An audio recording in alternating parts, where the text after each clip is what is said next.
you for watching, everybody. Daddy Dog Howler here. And how about that? A live siren, warning siren for the area. Hey, play this very loud for your dog. If your dog is struggling to howl, this is a fantastic video, really, for the people that are struggling. I mean, any dog should howl to this if they're a good howler, but if you have a stubborn one, please play this over and over and turn it up loud with no distractions. This is fantastic. We call it a live warning siren.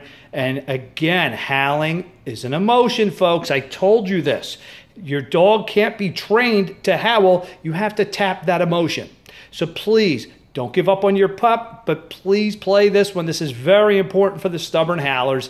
Comment down below as always so we all can learn from each other, folks. And I promise you, when your hound finally howls, you will absolutely be glad you didn't give up.